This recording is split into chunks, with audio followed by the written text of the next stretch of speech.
भगवान बाबा हनुमानजी को प्रणाम। महानत्यागी बाबा जुमदेवजी को प्रणाम। परमात्मा एक। माझा अनुभव, शब्द जपुनी वापरावे कारण शब्दच करतो घात। शब्दाचे पालन न झाल्यामुळे घडला अपघात। माझे नाव मनोज युवराजजी पाटील आहे। आज मी माझा अनुभव या अनुभव मालिकेत मला आलेला दैवी शक्तीचा दुसरा अनुभव सादर करीत आहे।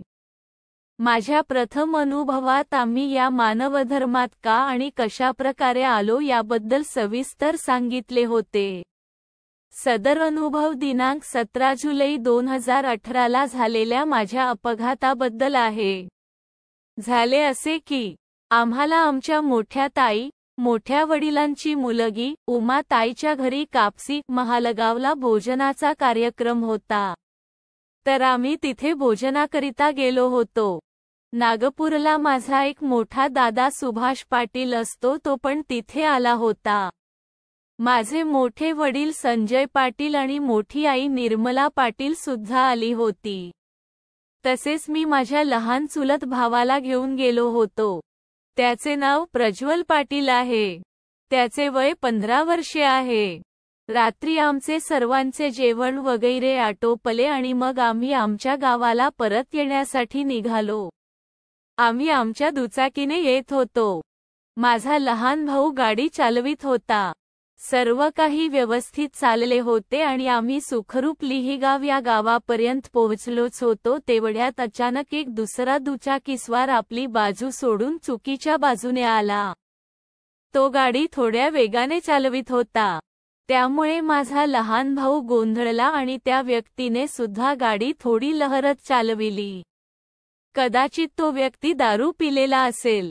त्याने शेवटी गाडी आमच्या गाडीला ठोकली व आमचा भीषण अपघात झाला। या अपघातामध्ये मला थोडे हाता पायाला खरचटले आणि माझ्या लहान भावाला जास्त दुखापत झाली। तो गाडी चालवित असल्यामुळे त्याच्या डोक्याला डोळ्याच्या वरच्या भागाला मोठी गंभीर इजा झाली। मी माझ्या घरी कॉल करून सांगितले। मग माझा मोठा दादा व काका लगेच आले। ज्या व्यक्तीने गाडीला धडक दिली होती त्याला पण गंभीर इजा झाली होती। तर या अपघातात आमच्यावर अचानक काळ धावून आला होता। पण काय तो दैवी शक्तीचा चमत्कार घडला। झाले असे की आम्ही जेव्हा हायवेवरून जात होतो, गावाकडे परत येताना रात्रीचे 8 वाजले होते आणि रस्त्याने भरधाव वेगाने मोठ्या संख्येने ट्रक्स ये जा करीत होते। पण जेव्हा अपघात झाला तेव्हा आमची गाडी रस्त्याच्या मधोमध पडली आणि त्या व्यक्तीची एका बाजूला पडली।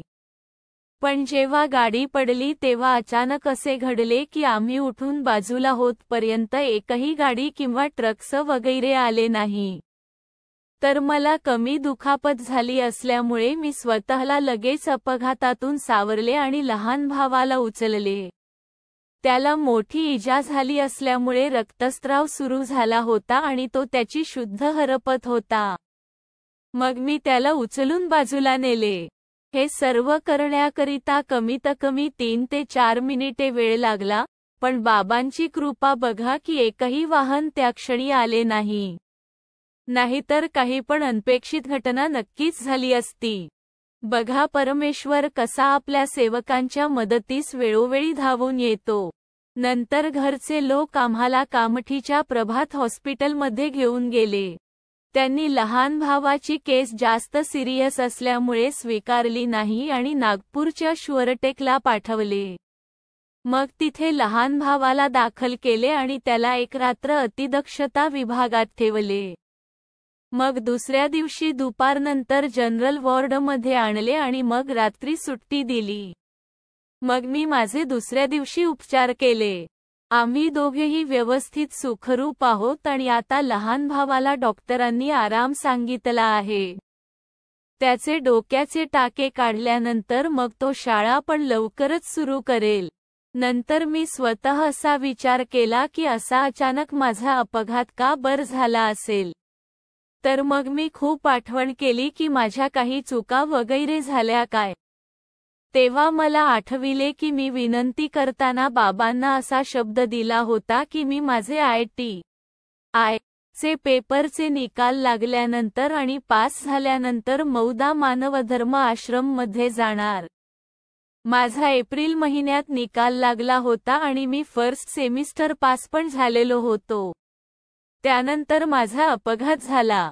तेव्हापर्यंत जवळपास 2.5 महिने पूर्ण झाले होते, मी अद्यापही आश्रमात गेलेलो नव्हतो। मी भगवंताला व बाबांना शब्द देऊन पण त्याचे पालन नाही करू शकलो, याबद्दल क्षमा मागितली।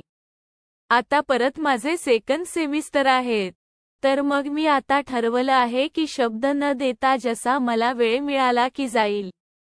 या अनुभवातून मला समजले की आपल्या ह्या मार्गात शब्दांची काय किंमत आहे। म्हणून आपण कोणालाही शब्द द्यायच्या आधी विचार करूनच शब्द द्यायला पाहिजे आणि तो शब्द पाळायला पाहिजे।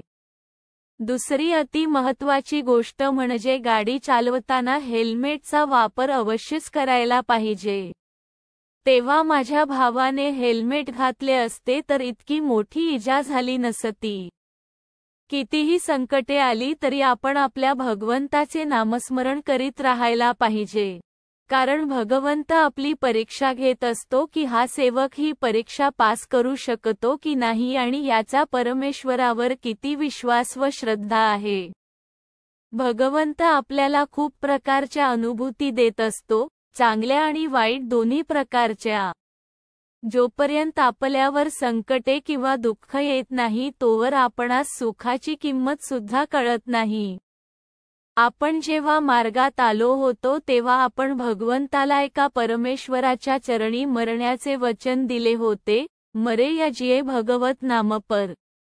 म्हणून आता कितीही संकटे आली किंवा दुःख आले तरी न डगमगता भगवंताला न विसरता त्या संकटांचा धैर्याने सामना करूया आणि त्यावर मात करूया।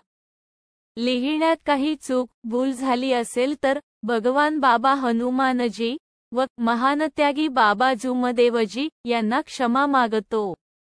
नमस्कार। नाव मनोज युवराजजी पाटील। पत्ता मु. पो. सालवा ता. मौदा जी. नागपूर।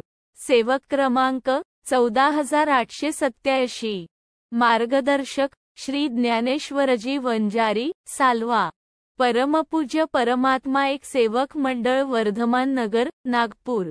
सर्वांना माझा नमस्कार।